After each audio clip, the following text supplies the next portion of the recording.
Halo, Assalamualaikum. Waalaikumsalam, berjumpa kembali bersama saya Wong Ganteng Sandonya. Mohon untuk tidak menyebutkan nama dan identitas dalam percakapan ini karena percakapan ini saya naikkan dalam konten YouTube. Ini gimana? Sampean ex Taiwan? Iya. Terus bertato. Mm-mm. Umurnya sampean berapa? 33, 33. Asalnya? Indramayu. Oke. Sampean nggak kaburan kan di Taiwan? Kaburan? Oh, kok masih megang paspor? Iya, Kak. Kan paspornya di aku. Lah ya, kabur kok masih pegang paspor berarti? Ya kan pas nyerahin diri kan paspornya dikirimin majikan ke itu, ke imigrasi. Oh. Data paspor sama KTP yang terbaru sama nggak? Sama semua. Oke, bahasa Mandarin oke ya? Oke. Oke, kalau bahasa Mandarin oke, sampean boleh yang pertama foto sampean dari Iya. atas sampai bawah, dari depan. Iya. Kemudian sampean perkenalan pakai bahasa Mandarin. Iya. Jadi perkenalan bahasa Mandarin, ibaratnya yang sampean kerjakan di sana itu majikan kayak apa gitu kan, kerjaannya sampean apa. Jadi Iya. selain nama, umur, usia, kemudian anaknya berapa, terus anak keberapa, ya itu kan perkenalan biasa. Tapi saya kalau bisa sampean nambahi, jadi pengalaman kerjanya di Taiwan itu sampean ngapain, itu sampean tambahkan sekalian. Jadi kalau kalau dilihat sama majikan itu, kalau majikan tertarik ya kita gas, kan kayak gitu tuh. Yang kita buat kan majikan tertarik. Terus habis itu nanti coba saya sampaikan ke PT datanya, ke PT, dan kebetulan kan saya di Hong Kong. Ini kan agent. Iya. Jadi kita lihat juga majikan yang barangkali mau ngelihat rekaman videonya sampean kok kepingin. Nah, cuman rekaman videonya kalau bisa ya sebaiknya supaya bagus ya di studio foto. Nggak apa-apa. Jadi nanti hasilnya kan rekaman cuman 1-2 menit kan, ngomong, jelasin. Jadi performnya sebaik mungkin, terus bajunya yang rapi. Ya artinya kan namanya juga majikan itu kan pengen ngelihatnya kan good looking, karena kadang-kadang bahasa nggak terlalu pinter tapi mukanya good looking, kadang-kadang ya mau. Majikan itu kan aneh-aneh karpe. Iya. Enak sing dikongkon kerja, enak sing dijak mejeng, kan kayak gitu. Ada yang suruh dorong kursi roda. Nah, macam-macam pokoknya. Tergantung rezeki. Nah, nanti kalau PT-nya Bekasi, sampai Indramayu gampang. Setelah data komplit, nanti kalau memang ada majikan, ya kan, nanti pihak PT nelpon sampean, atau kita sendiri yang nelpon sampean. Ada yang mau interview kayak gitu kan, kan bisa jadi seperti itu. Nah, itu wes. Ada lagi yang mau sampean tanya? Enggak. Jadi ya udah, nanti dikiriminnya dikirimin video. Itu sama paspor sama KTP-nya sampean. Oke. Jadi kita ngelihat data sama apa enggak gitu. Iya. Dari dua itu kan bisa dicek, karena kalau beda, nah itu penanganannya juga beda soalnya. Karena kan sekarang kan mau mendas kalau beda data anak-anak. Prosesnya. Udah nggak ada lagi yang ditanya, cukup itu ya. Iya, makasih. Sudah jelas, yuk. Oke. Bye. Assalamualaikum. Oke, teman-teman semuanya. Proses ex Taiwan kaburan. Ngeri. Sebenarnya ya namanya orang itu selalu berusaha mencari yang terbaik ya. Tapi kalau saya ya artinya seleksi alam itu saya sangat percaya ya kan. Namanya proses seleksi alam. Seleksi alam yang menyeleksi yang menyeleksi alam, bukan saya. Seleksi alam itu seperti apa sih? Jadi sejak dulu mengenyam pendidikan di kuliah itu saya lebih membahas tentang seleksi alam, padahal sebenarnya seleksi alam itu sudah kita dapatkan pembelajarannya di saat kita SD atau SMP. IPA biologi adalah pelajaran tentang adaptasi. Nah, ini pelajaran yang penting. Ini sesuatu yang tidak banyak orang mau membahas atau mau menyadari proses seleksi alam. Jadi alam itu punya tata cara sendiri. Apakah kita layak, apakah kita tidak layak. Orang selalu bilang bahwa seleksi itu yang menyeleksi manusia. Seleksi yang menyeleksi manusia itu hanya faktor sepersekian persen saja. Tapi yang paling besar itu adalah seleksi alam. Nah, pemahamannya seleksi alam itu bagaimana? Kenapa kok harus kita percaya dengan alam? Jadi kalau saya ngobrol sama sampean itu kan begini nih. Kalau alam itu kita melihatnya kan sesuatu yang lebih luas. Jadi seleksi manusia itu yang lebih sempit. Jadi gini, ketika kita jadi manusia itu ibaratnya ya membaca tanda. Ya kan, misalnya mendung, oh ini berarti hujan. Oh panas. Mataharinya begini. Oh kalau udah mau kayak gini, ini berarti sebentar lagi terjadi pasang surut. Kalau hujan terlalu deras, jangan ada di dekat perengan bukit-bukit, nanti bisa terjadi longsor. Oh kalau lagi hujan-hujan kenceng, jangan di pinggir sungai. Nah, itu yang dinamakan seleksi alam. Nah, di saat kita berproses seleksi alam itu, saya bisa bilang bahwa ini melalui PT dan agent dan melalui manusia atau majikan. Terkadang kita lupa di saat kita itu sudah punya pengalaman.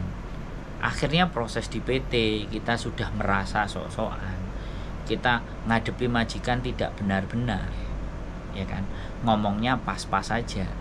Tidak mencoba agar mereka itu tertarik, baik tertarik secara penampilan ataupun tertarik secara bicara, gitu loh. Karena indikasi pertama majikan mau ngambil kita itu yang pertama itu dari apa yang kita sampaikan. Makanya kenapa ada kaisujiki atau perkenalan. Dari perkenalan itu sebenarnya first impress. Majikan itu melihat cara berbicara, melihat cara ngomong. Ya bukan berarti cara ngomongnya dibaik-baikin, dipas-pasin, enggak juga. Tapi apa yang dari sampean sampaikan, teman-teman sampaikan di dalam perkenalan tadi, itu kan membawa message atau pesan. Kadang kita bubuhkan bahwa saya kenapa, karena di Indonesia susah mencari uang, sehingga saya harus berjuang di Hong Kong, ya kan? Karena melihat teman-teman yang di Hong Kong pada punya kesuksesan dan karakter orang Hong Kong itu, saya pikir juga butuh pekerjaan yang bisa saya lakukan. Jadi impress awal itu begitu, walaupun kita punya pengalaman. Nah, orang-orang yang tidak sadar atas seleksi alam, ya dia merasa bisa. Orang-orang yang terkena seleksi alam itu orang-orang yang tidak pernah mau belajar terhadap situasi, kondisi, dan keadaan di sekitarnya, plus sebenarnya kemampuan apa yang bisa dia berikan kepada majikan. Kan pastinya itu, proses itu kan itu. Proses itu adalah meyakinkan kepada majikan, dan itu kan tergantung kalian, bukan PT, bukan juga agent. Nah, untuk agent sendiri pasti karena itu sebuah produk, kita berbicaranya, teman-teman itu adalah orang-orang atau yang bisa memberikan rezeki kepada orang-orang yang mempercayai, yang sampean percayai untuk memproses. Teman-teman itu menjadi rezeki, ya kan? Otomatis dia bisa juga bilang baik, oh juga bisa dia menjelekkan, oh juga bisa dia bilang wah pokoknya ini semua bisa. Nah, ketika agent dan PT menyampaikan seperti itu dan tidak diimbangi terhadap kemampuannya teman-teman, nah ini kan yang menjadi masalah. Sebaliknya, ini masih butuh belajar, ini masih begini, ini masih non-act, jadi butuh diajari. Loh, ada majikan yang sifatnya mau, oh ya oke, saya nanti sambil ngajari. Oh ya sudah, nggak apa-apa. Ada yang ya sudah, saya nggak mau, saya mau yang siap pakai, nggak mau ngajarin. Jadi ada proses-proses itu dimana yang harus teman-teman secara mindfulness, artinya secara sadar bahwa saya sedang berproses dan merasa bahwa proses itu tidak bisa dilakukan sendiri.